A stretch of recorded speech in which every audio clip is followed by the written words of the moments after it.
أعوذ بالله من الشيطان الرجيم بسم الله الرحمن الرحيم إذا السماء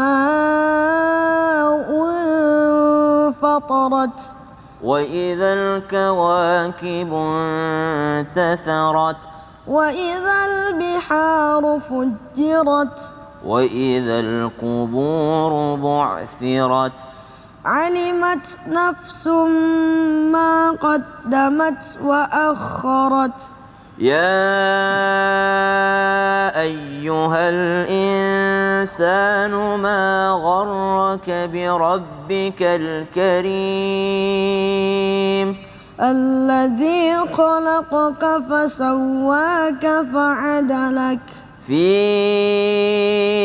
أي صورة ما شاء ركبك كلا بل تكذبون بالدين وإن عليكم لحافظين كراما كاتبين يعلمون ما تفعلون إن الأبرار لفي نعيم وإن الفجار لفي جحيم يصلونها يوم الدين وما هم عنها بغائبين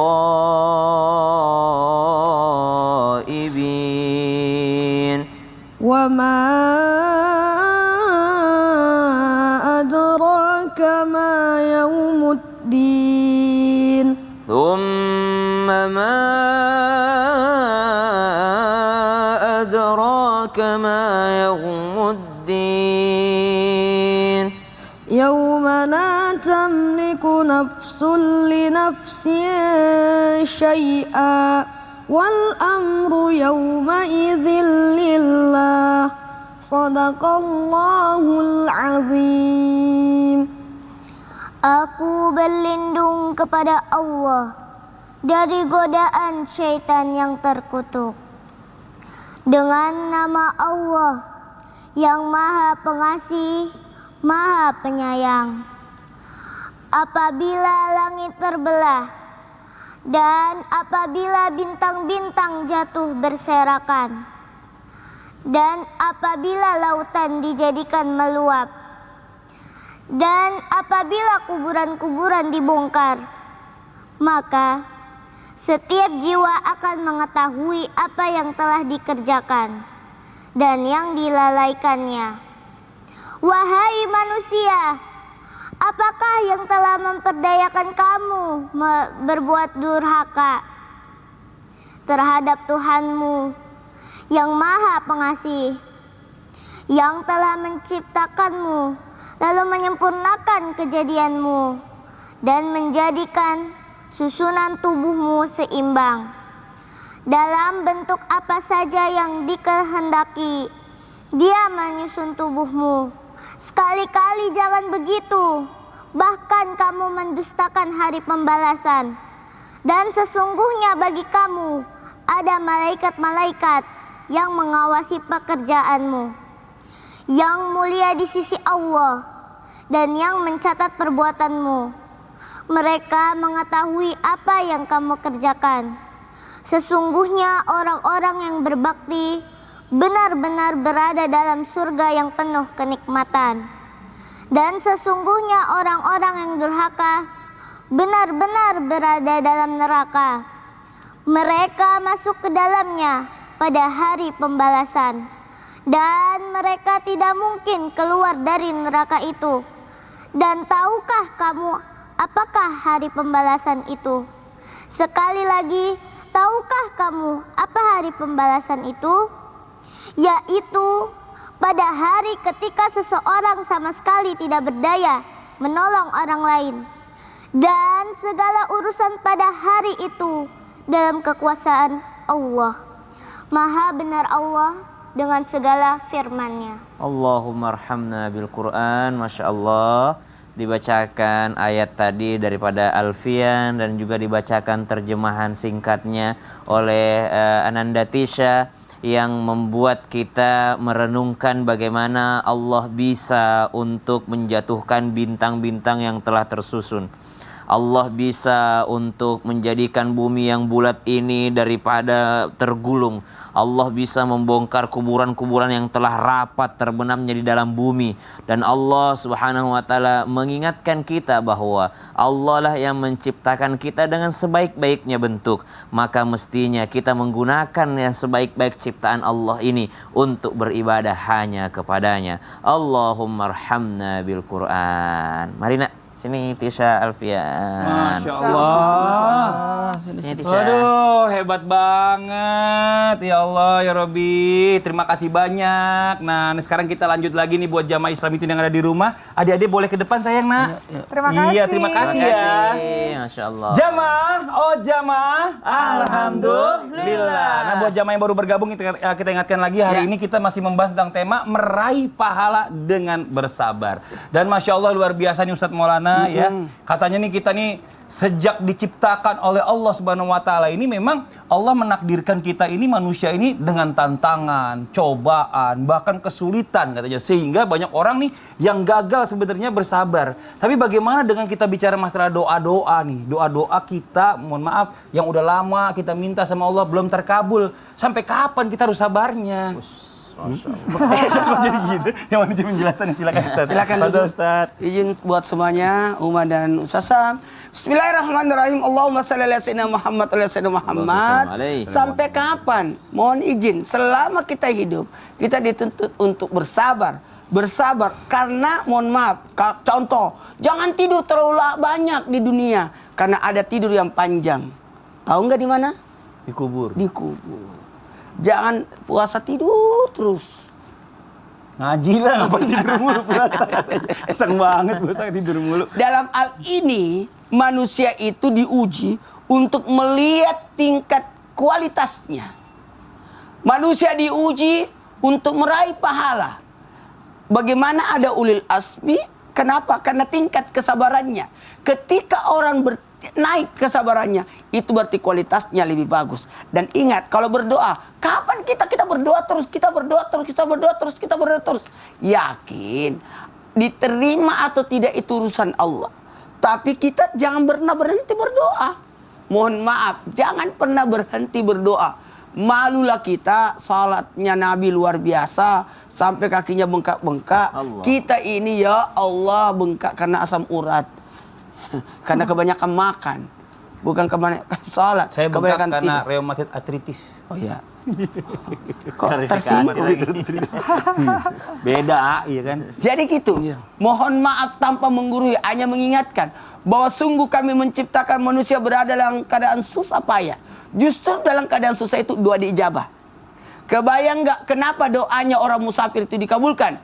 Karena kesulitan, kelelahan, kesusahan, separuh dari kesulitan itu terletak pada orang dalam perjalanan. Kenapa doanya orang sakit itu dikabulkan? Karena dia lagi diuji oleh Allah. Jadi ketika manusia diuji itu tambah naik pahalanya. Bahkan ada doa yang langsung nembus ke langit. Siapa itu? Doanya orang terzolimi. Amin. Itu luar biasa kesabarannya. Jadi supaya orang yang terzolimi itu aman, lebih bagus karena mumpun doanya diijabah. Ayo doakan Ustaz Maulana. Oh iya, amin. Saya tahu maksudnya itu. Amin. Apa sih? Dia minta didoain Ustaz Syam. Amin. Doain apa tuh? Berkaitan pengen tadi dibilang ganteng kayak Nabi Yusuf lagi. Oh gitu. Amin. Jadi doa itu penting. Karena diterima tidaknya, doa adalah ibadah. Bahkan mendapatkan pahala yang luar biasa. Dan ketika orang berdoa, ada timbul keyakinan. Yakin mengakui adanya Allah, yakin doanya diijabah, tidak putus asa. Ingat, kembali kami ingatkan, ibadah yang tertinggi adalah baik sangka. Dosa terbesar adalah putus asa. Putus asa. Masya Allah. Terima kasih banyak Ustadz Maulana atas penjelasannya. Ya Allah, Jadi kesabaran. memang yang namanya manusia itu ditakdirkan seperti itu. Iya. Nah, makanya Allah kasih kalau bisa bersabar, pahalanya surga. Ini Masya Allah. Nah nih, sekarang nih kita mau dengerin sesuatu yang udah kangen banget kita dengerin ya. Ya, apa Selama itu? ini kalau ada Ustazah Oki, saya selalu berharap ada ini nih. Saya minta ada Kalau saya kisah kan teladan. kalau saya kan kisah hikmah. Kalau Sasam kisah inspiratif. Kisah inspiratif. Kalau Ustazah Oki, kisah teladan. Nah, bagaimana buat jamaah Islami Tindak? Kita dengarkan kisah teladan yang dibawakan oleh guru kita, Ustazah Oki. Silakan Ustazah Oki. Semuanya. Jemaah Islami Tindak yang dirahmati oleh Allah Subhanahu wa taala. Nama Siti Maryam sudah tidak asing lagi di telinga kita. Siti Maryam namanya diabadikan di dalam Al-Qur'an di surah ke-19. Juga kita temui dalam surah Ali Imran. Siti Maryam dikatakan sebagai penghuni syurga, penghulu syurga bersama dengan Siti Khadijah, Siti Fatimah, dan juga Asiyah, istri dari Fir'aun. Siti Maryam dikatakan sebagai wanita terbaik di zamannya yang dipilih oleh Allah Subhanahu wa taala. Siti Maryam terlahir dari keluarga yang saleh. Ayahnya Imran, seorang ulama Bani Israel yang saleh. Keluarga ini sebenarnya sudah lama menunggu kehadiran seorang anak. Hingga sang ibu bernazar, kalau Allah berikan anak, kujadikan anak ini ya Allah mengabdi di Baitul Maqdis untuk menolong agamamu, wahai Allah. Maka akhirnya Hana, ibu dari Siti Maryam pun mengandung. Namun di tengah-tengah kandungannya tersebut, sang suami Imran meninggal dunia. Siti Maryam lahir dan Hana, sang ibu, berdoa kepada Allah Subhanahu wa taala agar Siti Maryam terhindar dari gangguan syaitan. Diberikanlah nama yang baik, nama Maryam. Dan Siti Maryam memiliki keutamaan yang luar biasa, yakni selalu mendapatkan makanan dari Allah Subhanahu wa taala. Siti Maryam menghabiskan siang malamnya beribadah kepada Allah Subhanahu wa taala, bermunajat dengan khusyuk, mencintai Allah Subhanahu wa taala. Namun, pada suatu ketika datanglah seseorang yang berwujud rupawan di hadapan Siti Maryam yang membuat Siti Maryam sangat terkejut. Engkau ini siapa? Aku tidak pernah berdekatan dengan laki-laki manapun. Lalu orang ini yang sebenarnya adalah malaikat Jibril menerangkan kepada Siti Maryam bahwa aku adalah utusan dari Rabbmu yang mengabarkan kepadamu bahwa sebentar lagi engkau akan mengandung, akan memiliki anak. Bagaimana mungkin aku memiliki anak? Aku tidak pernah dekat dengan laki-laki manapun. Aku bukan seorang penzina. Tidak seorang pun yang menyentuhku. Kata Siti Maryam, kun fayakun. Kalau Allah sudah berkehendak, maka jadilah ia. Dimulailah hari-hari Siti Maryam mengandung tanpa seorang suami. Mulai satu persatu orang-orang berbisik-bisik dan bahkan mengata-ngatai Siti Maryam. Dan akhirnya Siti Maryam harus pergi menjauh seorang diri dengan kehamilan yang semakin besar dan semakin besar. Siti Maryam berada dalam titik terendah dalam kehidupannya. Ya Rabb, apa ini wahai Allah? Andaikan aku mati sebelum ini wahai Allah. Ya Allah, andaikan aku menjadi orang yang tak berarti wahai Allah. Titik terendah dalam kehidupan Siti Maryam, beliau bersabar. Beliau tahu bahwa Allah pasti menolongnya. Allah memberikan makan dengan kurma, Allah memberikan minum dengan air yang mengalir, dan Allah meminta Siti Maryam untuk bersenang-senang, menenangkan diri terlebih dahulu.